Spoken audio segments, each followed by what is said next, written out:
Okay. So, hello, welcome on our next Indeed session. Today the topic is gRPC, and my name is Tomáš Machala. So, sorry. So let's get started. Does anyone know gRPC, or has anyone used it before? Okay, probably not. It's not exactly a new thing, but it's been only getting traction in last few months or maybe a year or so.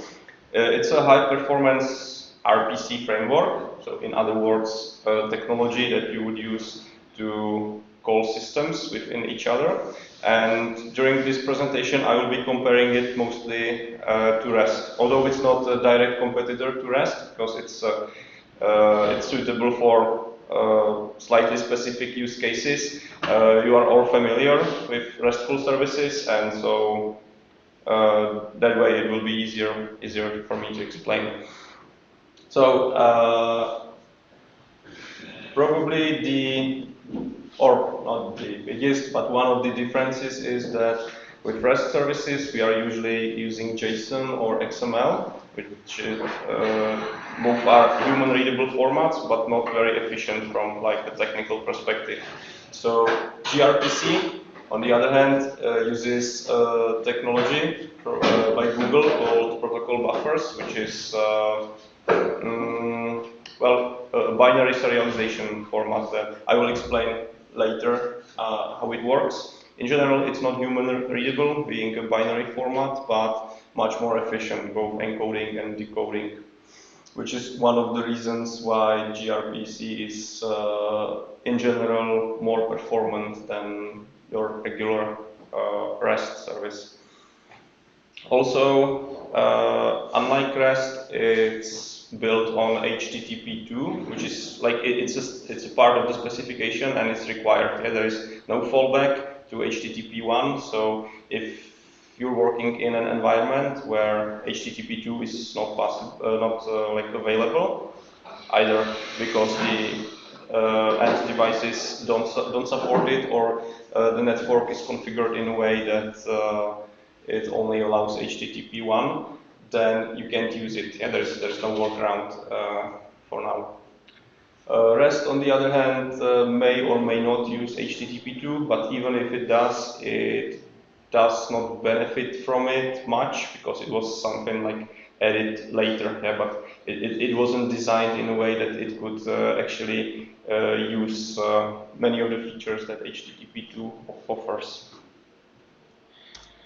gRPC works on many platforms currently. According to their website, it should be those that you see there: Android, Java, C++, C#, Dart, Go, Java, Node.js, Objective-C, PHP, Python, Ruby, and there is also a limited support for web browsers. As of today, most scenarios should work, but there are some technical limitations that cannot be overcome by the technology itself, because the limitation lies in web browsers, that they don't allow you to do certain things with the underlying HTTP2 connection. And for this reason, one of the features that doesn't work on web is bidirectional streaming, which I will be showing in a while. Apart from these languages, there are many unofficial ports, so chances are that it's available even for your platform if it's not listed here. Yeah, it's not. Some features don't work in JavaScript. It's work in browser and you use WebAssembly. Yes. That's why I think that's why they list Node.js and web as two separate items. Because, as you say, the problem is not in JavaScript, but in the browser. No, technically it's in JavaScript, because you can host in browser WebAssembly code, which use its own implementation. It's working fine. I see. I've seen some examples when they run WebAssembly in browser and everything works fine through GPRS. Just by the way. Okay, I didn't check it. Maybe that was the reason. It also have native support for certain features that you can simulate using REST APIs, but it's not really built in. Whereas here it is, And one of these advanced features is streaming. There are, well, 4 modes how the communication can look like. The first one, it's actually, I'm not sure if maybe I shouldn't have put it here, but it means no streaming. In this mode, it works like a normal web request response based communication, yeah, where the client initiates the communication and the server responds. But with gRPC, there are other modes as well. You can stream from client to server, which means that, again, the client initializes the communication and then sends a stream of messages. And when the client says, that's it, then the server sends back a response. It can also work in opposite direction, that there is just one initiating request by the client and then the server sends a stream of messages. So far, these 3 things are achievable with REST APIs quite easily, but then there is also bidirectional streaming, which would be very difficult to implement otherwise. Same as in the other modes, it's still the client who has to send the very first request, yeah, because obviously it's not possible for the web server to talk to just any browser on the internet. It has to be the client. But once the channel is created, both the client and then the server can send messages simultaneously, and it's not like request response anymore. It's like 2 independent streams, each flowing one direction. There is also some built-in support for authentication, although I'm not sure what they meant by that, because for example, they mentioned SSL certificates, which can be used for server authentication, but that's natural. It's based on HTTP2, so of course you can use SSL certificates to authenticate the server. One thing that is there, though, is built-in support for client certificates as well. So you can use SSL certificates to, instead of, let's say, JWT tokens to identify individual clients. But since if you ever worked with client certificates, you know that it's quite painful. So I was wondering how hard would it be to actually implement something that is like easier to work with, such as those JWT tokens. And based on my demo, I wouldn't call it really like a built-in feature, but it's easy to do, as you will see in a while. Yeah, because I was trying to do something a bit more complex than a Hello World scenario, so my Hello World actually has authentication. Credentials can be handled in 2 ways.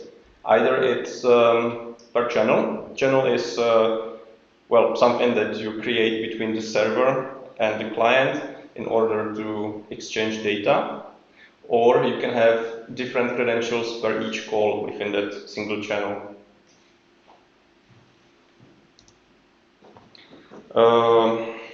There is, or for me, one of the biggest selling points of gRPC is that it's built around contracts. If you are designing a REST API, then the mental model usually looks in a way that you design the service itself. Then you want to publish the contract somehow, so you can use a tool such as Swagger to generate some contract definition.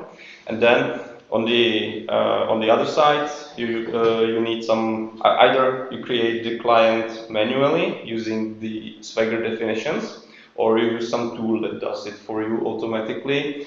But the problem is that there is quite a few things that might go wrong in the process. Whereas here the approach is different, and you actually start creating the API from that contract. And the very same contract you then use to create skeletons of both the server and the client implementation. This is actually one of the 2 services that you will see in my live demo in a while. It's a chat application where you have a server side, and then you can have multiple clients that send messages to each other. And in this demo, I have 2 gRPC services. One of them, this one, the authentication service, can be accessed anonymously, and its purpose is to log you in. Yeah, you send in your username and your invitation code, and it returns either success, in which case you get back an authentication token, or a failure, and then you would have a string with a reason of that failure. So this is how a definition for such a service would look like. It starts there with the service keyword, and you can see there that it has one method called login, which takes login request as the DTO that goes in and returns login response that you see there. And there, notice this one-off keyword. This is sort of a pattern matching. Yeah, and it says that the login response, based on how it went, can return either login success, for which you have a definition here, or login failure defined here. Also notice that for each attribute, for example, the username, invitation code, you have to specify index of that property. That's because of how the message gets serialized, to which I will explain in a while. So just keep that in mind. But let's move on for now. And this is the second service of our chat application. On the previous slide, I've omitted a few lines to keep it simple. So, but this what you see here, this is the complete service definition, the same one as in the source code. Yeah, this is basically I just needed to add this syntax equals proto3, because currently there are two versions that you might work with. That's proto2 and proto3, and unless you define proto3, it falls back to proto2, which typically you want to work with the newer specification. Then you can reference multiple protobuffer files between each other using those import statements. So in this case, I'm using this import to import a message type of timestamp that I'm using here. And as I said, you use the same contract to generate clients and servers on different platforms. And for this reason, you have an option to specify some metadata that helps the generator to generate the code in a way that is easier to use. So for example here, since my demo is written in C#, but don't worry, I've tried to do it in like a really straightforward way so that you can follow even if you don't work in .NET.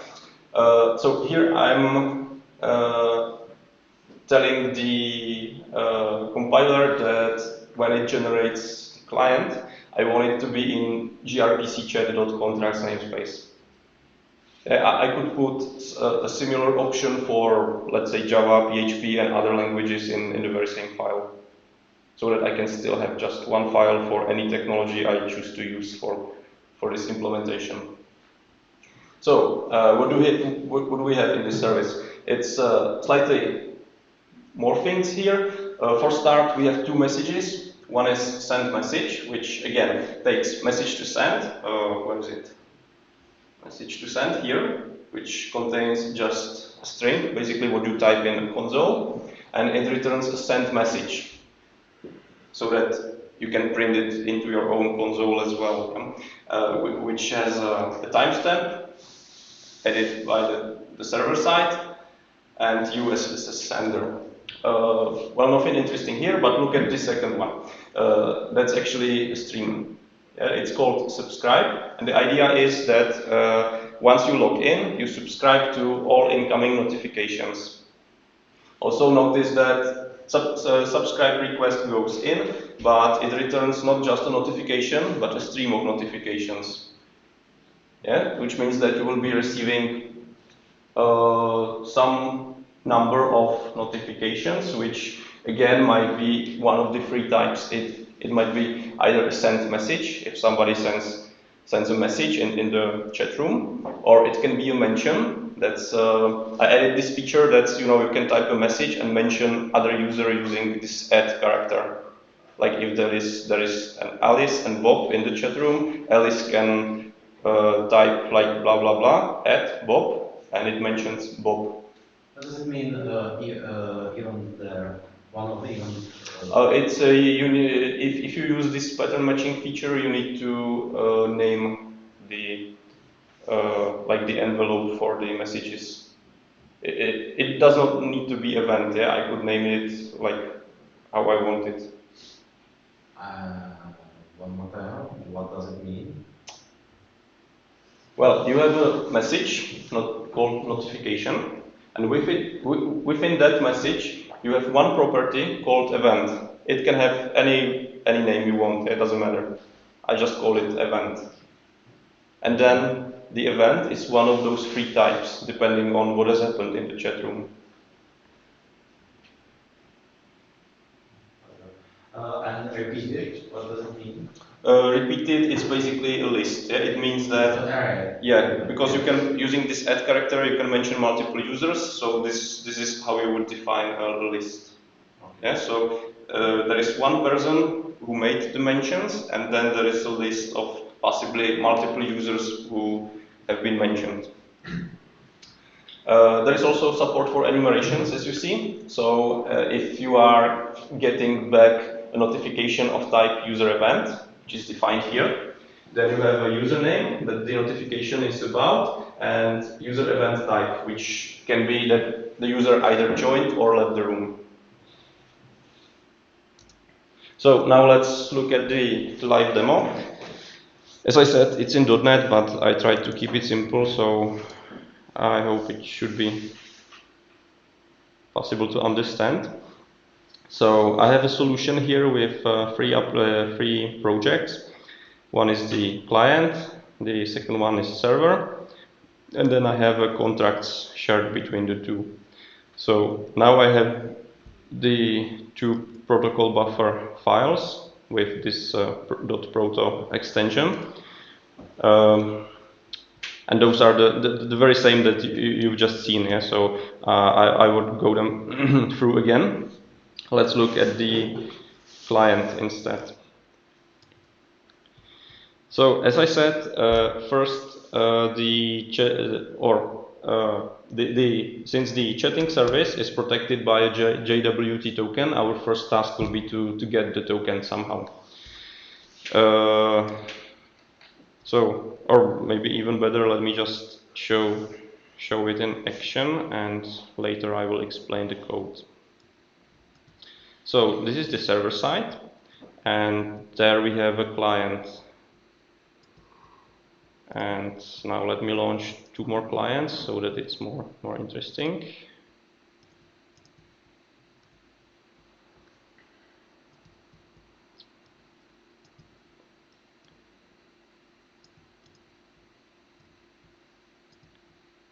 Good. So first we need to log in. So let's say we have Alice in the chat, and in order to log in, she has to provide an invitation code, which is hard coded to 1, 2, 3, 4. If I put there something different, then the service will return one of the options that you've seen in the one-off statement. So in this case, it's a failure, and this is this invalid invitation code. That's the fail reason. So if I try again and provide a valid invitation code this time, I should get logged in. And the same I can do for these two more clients. So let's say we also have Bob there, and one more simple name. Let's have Grzegorz.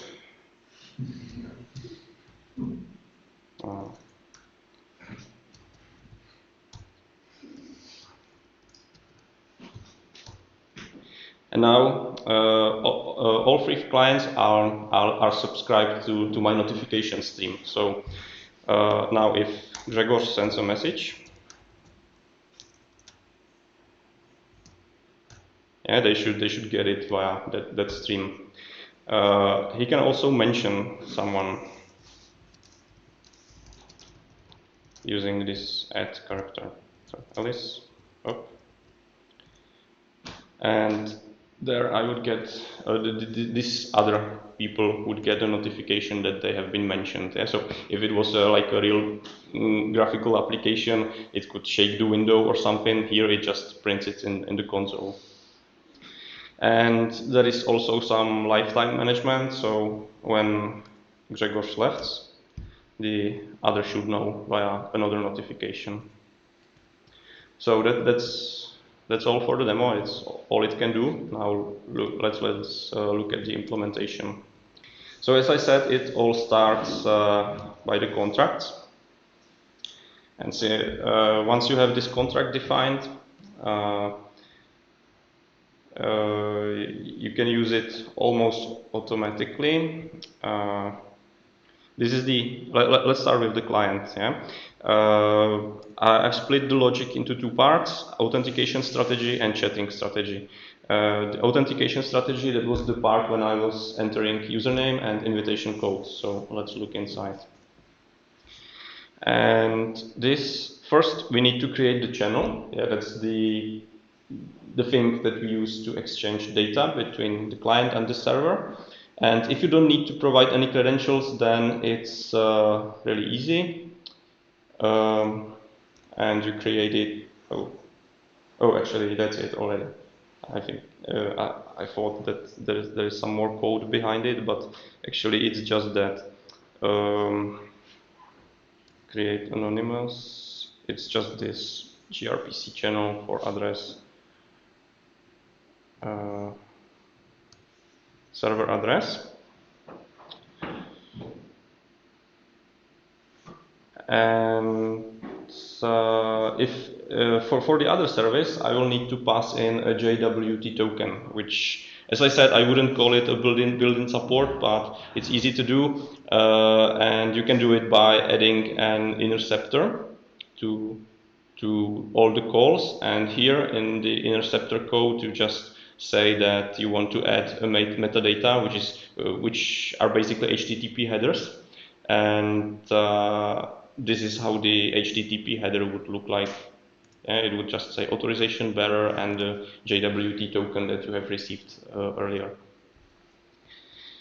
So once I have the channel, I can call methods on it. Or, well, actually, first I need to create a client on top of that channel. And in this client, I'm using a client definition that Visual Studio created for me automatically. I assume if you use other technology stack, or like at the background of all of this, there is a compiler called Proto-C that you can call from a command line, and it generates output in different languages. So I assume that's what Visual Studio is doing automatically if you add this .proto file. So if you use some other technology stack, you will probably want to have it as a part of your Webpack or something similar. Here it's actually super simple. As I said, when you add this file, it just creates this protobuf in your project definition, and since that moment it just works. And if I made a change into this proto file definition, it would recreate the client automatically on first successful build.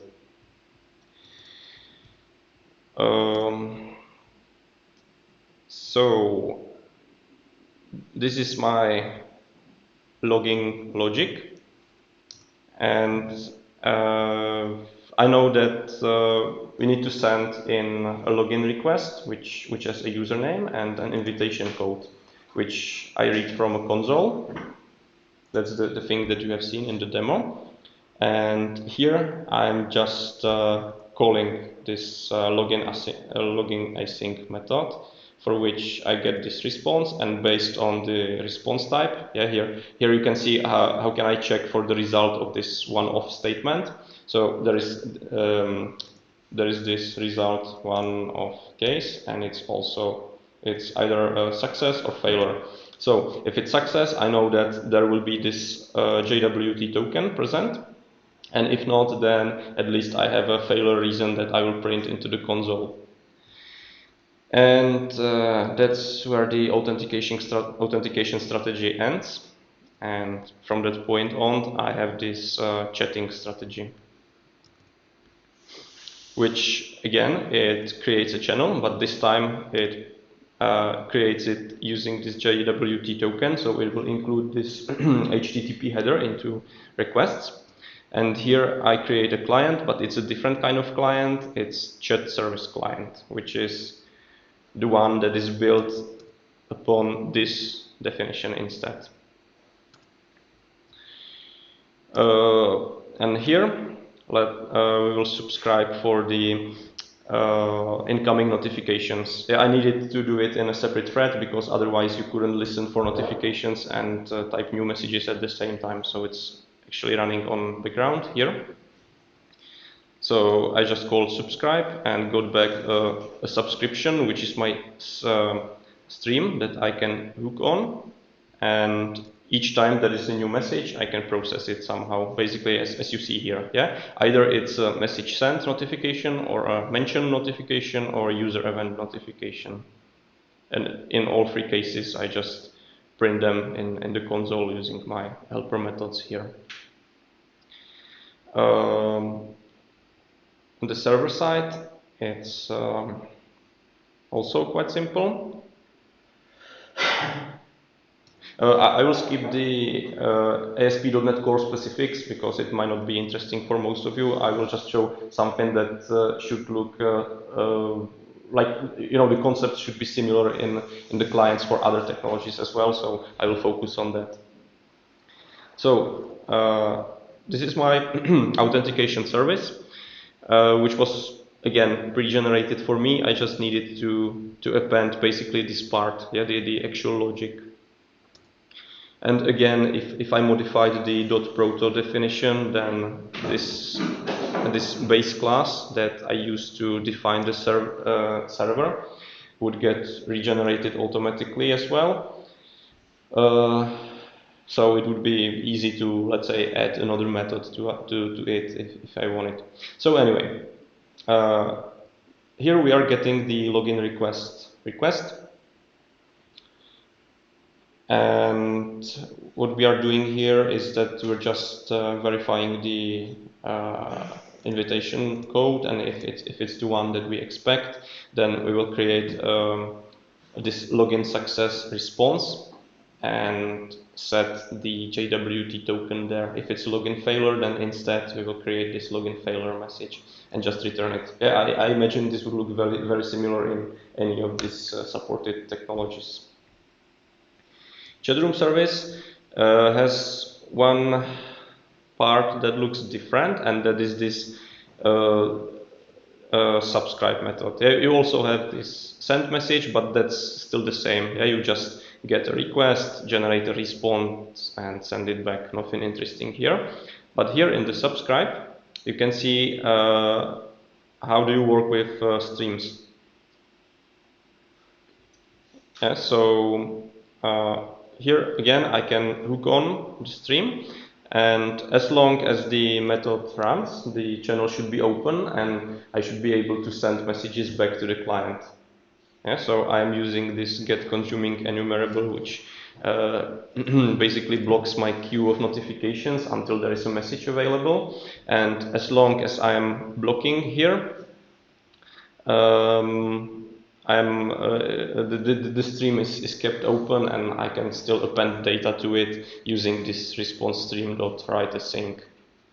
There is also this cancellation token that gets triggered when the client leaves the chat room. So when I pressed Ctrl+C, it generated this cancellation token event, and so this an exception gets thrown here. And here I just knew that the user left, and I closed the stream. That's all. So before I move on, do you have questions for this implementation part? Okay, so let's. Do you plan to replace our slide in this? I hope not, but let's see. At least it have some history, you know, so I think it would be improvement. Until you close the server. It's hard to be worse than it's now. So one thing that you need to think about when designing APIs is backward compatibility when you make changes to the API. With gRPC, it's a binary protocol, so keeping backward compatibility might be a bit harder than it would have been with REST APIs that use JSON as a serialization format, but it's possible. You just need to follow and understand a few principles that I will demonstrate right away. So let's say there is a restaurant that for some reason has an open API that you can use to make a table reservation. And when you do so, you need to provide a customer name, how many people, and your email address. But it turns out that it's not very practical to use or to contact the customer via email. So the restaurant decides to ask for phone number instead. So in other words, they would like to remove the email address, add a phone instead, which is also a type of string. And then they also want to add this special wish, which is like an upsell opportunity for them. And all of that without breaking the existing clients that have been generated using the previous contract, which didn't know phone, had email, and didn't have this special wish. So how should we do that properly? A naive way would be just, there is an email, but we want a phone, so you just rename email to phone, and you add another enumeration special wish, and the enumeration looks like this. Looks good, but actually this wouldn't end up very well. And to understand why, let me explain just briefly how the protocol buffer serialization format looks like. So when you are sending a message, let's say it's the same message with customer name, person count, and email. It serializes it in roughly like this. It iterates through all the attributes, and for each of them, it starts by this index of that attribute and its type. And then it's slightly more complicated than what's shown here, but basically, first 3 bits of the first byte of each attribute represents like a var type. It's called var type of the message, which is like a type that is used to serialize the data. So for example, I know that for string, the value is 2, hence 0, 1, 0. And the other 5 bits are the integer number of this attribute. So in this case, 1. So if you sum it up, then in decimal, it's 10. So we put it here. And then since it's string, the deserializer on the other end knows that the first byte that follows after this header is the string length, which is 5 characters, Alice in our case. And there you have Alice. And the same goes for other attributes. So then we have a person count, which is number 2, so it would be 0, 0, 0, 1, 0. And the data type for integer is 0. So it should be 16.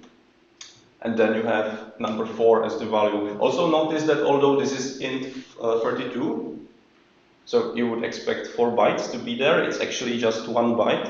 And it's because the format uses like a variable length numbers. If the number was, or it works in a way that if the most significant bit is set to 1, it means that the number continues by the next byte.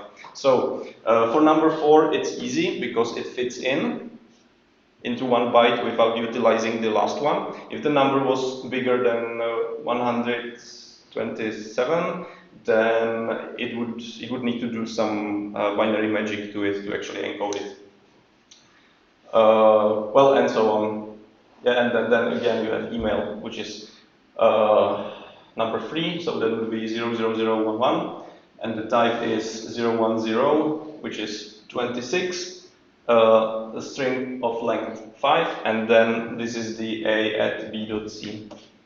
Customer name starts with the index 1. Is it possible to use 0 as an index or not? I'm not sure if you can use 0, but you can use any number. Like it doesn't have to be like in order, like 1, 2, 3. Yeah, it can be 8, 27, 70.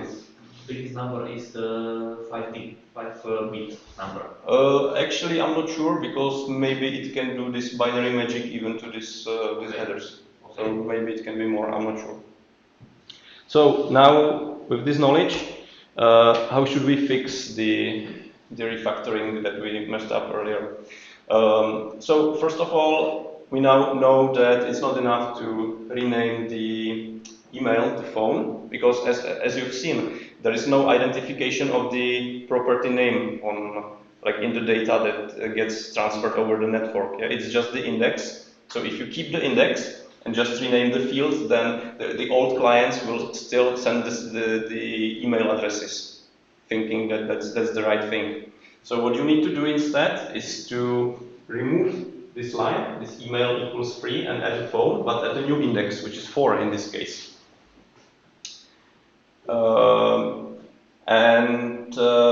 You also want to be sure that we don't reuse number 3 for anything else in the future, for which you can use this reserved 3 keyword. And with this in place, if I used some other property and assigned it an index of 3 again, it would fail during the compilation. Now about this special wish. So obviously it should have its own index, for example 5, but there is one more feature for the serialization part that I didn't mention. The message that you've seen, it can be even more compact because the format omits attributes that are set to its default value. So for example, I had people or person count equal 4, I think. But if it was 0, then it wouldn't be present in the message at all, yeah, because it's something that can be derived at the receiving side. Yeah, you don't really need to specify it explicitly. But what does it mean for our enumeration? If I had a birthday cake equals 0, it would use that as the default value. Yeah, so all the clients built against the old contract definition would be requesting a birthday cake automatically, which probably isn't something they would typically want. There is a convention that when you are adding an enumeration, it should have a default value, which must be 1. You can have an enumeration without this 0 value. And it must be something sensible. So in this case, it would be none. Is it understandable? Okay. Do they have Boolean or it's an enum with two options? I think there is Boolean as a specific type. Okay, so we're getting to the final use cases for gRPC. I think, and that's also what I've read, that it's suitable for mobile devices or in general devices in the wild with possibly poor network connection, because it benefits greatly from HTTP2, yeah, because it's enough to create just one channel between the client and the server on the TCP level, and the message multiplexing is then made inside this this single channel between by HTTP2 itself. It's also a good fit for microservices because for microservices you usually have, let's say, if you host them in Kubernetes, then the best practice is to have some internal network where you don't even need to use authentication because you know that nobody else can get in apart from your microservices. And also, it's an environment where you can guarantee that both the like end parties for your API and the network infrastructure can support HTTP2. Similarly, it can be used for back-office applications because that's also like a semi-controlled environment where you can make sure that it will be configured in a way that you need. On the other hand, for me, it's questionable if it should be used for customer-facing web applications, because, as I said, there is no fallback from that HTTP2. And as of today, I've seen a number somewhere that around 40% of traffic on the internet runs on HTTP2, but it might not be enough, yeah, depending on nature. Why do you think it's blocked on some firewalls or proxies or? Well, normally it's not, but if you have large enterprises, then they may have like overly smart firewall that is doing some deep packet inspection, which means that I it's. know HTTP2 here is for a long time. I guess everybody are prepared. But... Well, I don't know. I've heard it's about 40% of internet traffic, which isn't that much. Yeah, definitely. Yeah, because people don't use it because a lot of applications are very old, almost ancient. So I don't know. I think that usually HTTP2 shouldn't be the issue, but well, maybe. I don't have numbers. You Actually, I wanted to try some JavaScript demo as well, but I didn't manage because it's quite time consuming to prepare those indies. So I don't really know, but what I've heard, it's still not like fully ready for. Yesterday I saw a demo for gRPC in Blazor. Yeah. And it was quite straightforward. I used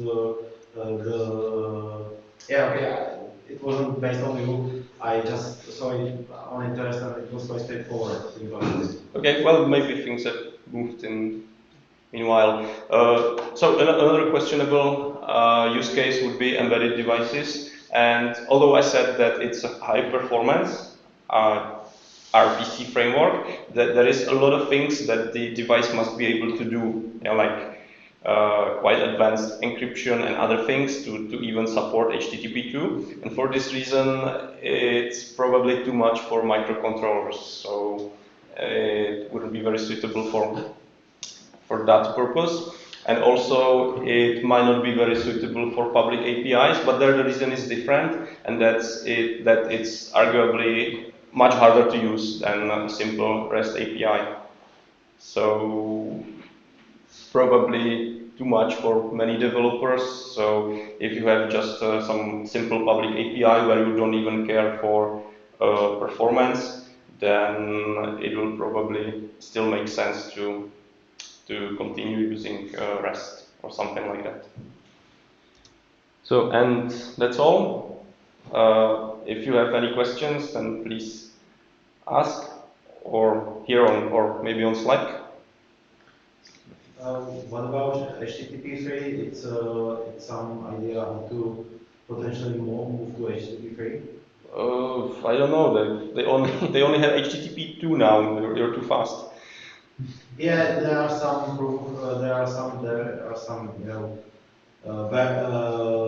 libraries for HTTP3. It's not standard yet, but it's like in beta version of standard. I don't know. I've seen some discussion about like maybe porting it or providing a fallback for HTTP1, but nothing about HTTP3. So I don't know. Yeah, because the performance of HTTP3 should be even higher, so it's interesting. If you need to debug the not working communication, are you using Wireshark for this purpose? Well, I guess you would have to, because it's not human readable, so you would need to actually work with this binary data. That's what I wanted to ask, if Wireshark has some support, how to read this binary data?